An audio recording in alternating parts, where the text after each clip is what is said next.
What's poppin', guys? Back again with another video. It's your boy Multiple Voice Guy. Now today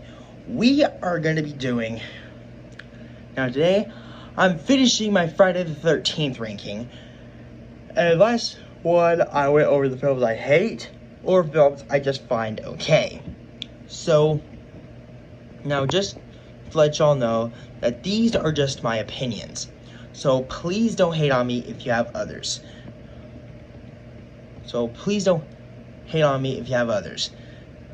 Like, we're going to disagree, but that's the fun part about it. So, yeah. Anyway, starting off with number 6, we have Freddy versus Jason. Now, I love this movie.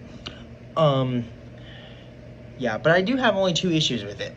First up is that it takes Freddy and Jason forever to fight. Like, seriously, the movie's called Freddy vs. Jason, so how about less talking and more fighting, you know? I love the design for Freddy and Jason. I think this is a nice blend of the Friday the 13th and Nightmare on Elm Street movies. And sadly, Jason is not played by Kane Hodder. Yeah, but I think the actor Ken Kirchner does a good job as Jason, but I just wish it was Kane Hodder. But you know, yeah, the kills are great in this. And also, we're gonna lead into the second, and this is the main issue I have with this film: Jason being scared of water. Get the out of here. Like, seriously, in all the other Friday the 13th movies, Jason was around water and he was okay. Like, he wasn't scared of it, and so why is he scared of it now? It's stupid. Like, seriously. And even in a later scene, we see him come out of the water like no one's business, holding Freddy's head. So honestly, it was just a big what the But, yeah, but good things about this movie: there's some really good kills, the design for Freddy and Jason are good, and I love the plot. You know, the teens of Elm Street don't remember Freddy anymore, and since they can't remember him, he can't invade their dreams. So he has to resurrect Jason to spread back the fear. And then he gets jealous of his body count and just decides to battle him. I love this film a lot. Let's continue. Alright, and coming up, now we're in my top 5. Alright, and coming up in number 5 is the original Friday the 13th from 1980. Now, this film is absolutely great. Now, it is funny that Cody, and I also agree with what Cody Leach said, is that Friday the 13th is the only horror movie franchise I could think of where people rarely say the first one is their favorite. But this is actually still a classic, and I love it. They kind of do like a whodidit aspect, except the only time we see Pamela Voorhees is when she's revealed to be the killer. But it's still really good. Yeah, through the whole movie you think it's Jason doing the killing, but then they reveal at the end that it was actually his mom. And I did love Pamela Voorhees, played by the late Betsy Palmer, which may she rest in peace. And yeah, this film is just really good. It's a film I like to watch at least I try to watch it every Halloween. But yeah, and I do love the kills in this. The kills are great, and it is basically it is obvious what it is, and even the director said it himself that this is legit just a knockoff of Halloween. Like, they legit just made this film just to get the same success as Halloween, but they didn't expect it to turn into a big franchise. But I'm definitely glad it did. Like, it was pretty good.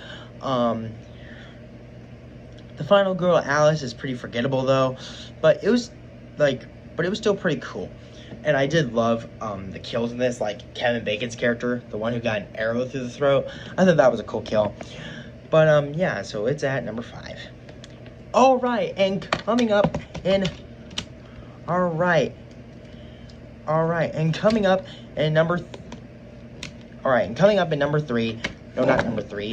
Well, I kinda just gave it away. Coming up in number 4, we have Friday the 13th, Part 3 in 3D. But yeah, this film is really good. Yes, it is basically just the same thing. It is basically just the same stuff we're used to seeing, only in 3D. But it's still really cool. And it is by far one of the most iconic movies in the franchise, because it's the movie where Jason gets his hockey mask. And every time I see Jason walk out and he has his hockey mask, I need this music. Hallelujah, hallelujah.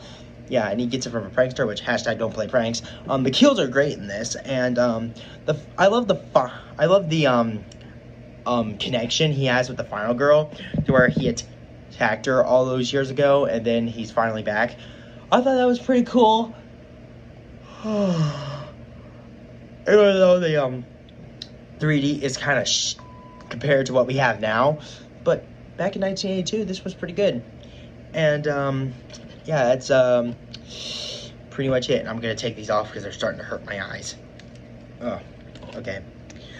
Oh, my eyes. Okay. Oh, my eyes. Oh, my eyes. Okay. Yeah, my eyes. Okay. I don't know how many times I've said my eyes. Okay. Alright, now we're getting into my top 3. Okay, if I could get the disc out. Alright. Alright, and coming up in number 3, we have Friday the 13th Part 2. Oh yes, the movie where Jason gets to play.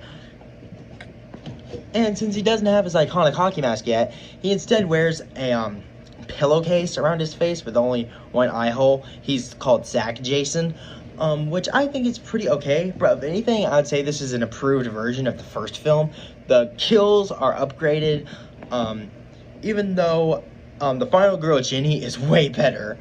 And this film is just a lot of fun.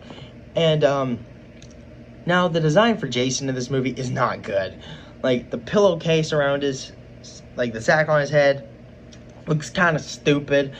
And the fact that he's wearing a blue shirt and overalls, which to me, that does not scream rampaging revenge.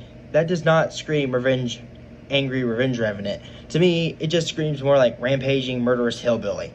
But this film is still pretty good, though. I like it. To be honest, I kind of like this more than the first movie, but it's still pretty good, though. Ginny is a really good final girl, and that's all I really have to say about this film. I like it. The kills are great. Alright. And coming up in number 2 is Friday the 13th, the final chapter, which really isn't the final chapter, it's just part 4. Now, this film is absolutely great. I love this movie. Where to begin? And the fact that Jason does actually die in this film. Yeah, that Jason actually does die in this film. I mean, yeah, and he gets resurrected in part 6, but yeah, and I do love Tommy Jarvis, played by Corey Feldman in the film. He did really good, and he shaves off his head to make himself look like Jason's younger self, and he falls for it even harder when Ginny impersonated his mom. Yeah, back then, Jason was not the sharpest tool in the shed, but I still love this film. It's a great slasher film. I love Crispin Glover in this. I love his dance move, which is so wacky and random I can't recreate it. But, you know, I loved watching him live, and I loved watching him die, where he got a corkscrew to the hand and a cleaver to the face. I thought that was a great kill. And this film is a great slasher film, and I think it's pretty cool. And it's actually pretty hard to beat, but it was beaten by number 1.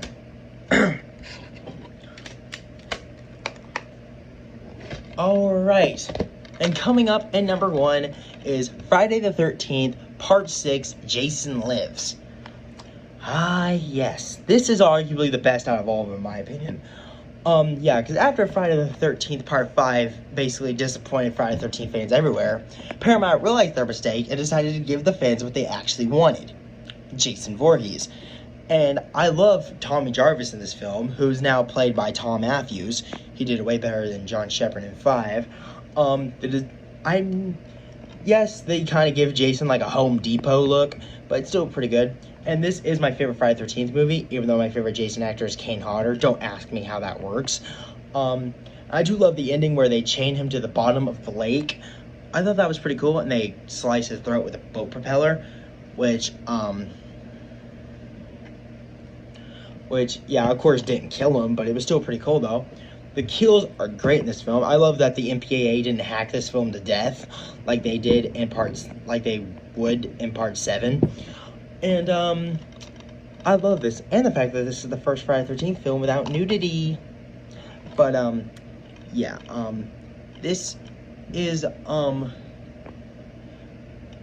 really good film, and it's just the best. And I love how they bring Jason back to life. They kind of Frankenstein him, whereas the grave is hit by lightning and he's brought back to life.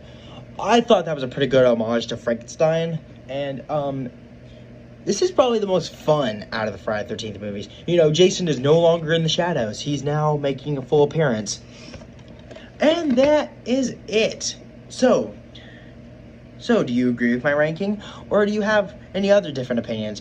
Anyway, don't forget to like, comment, and subscribe. And please help me reach 50 subscribers. And until next time, Jason out.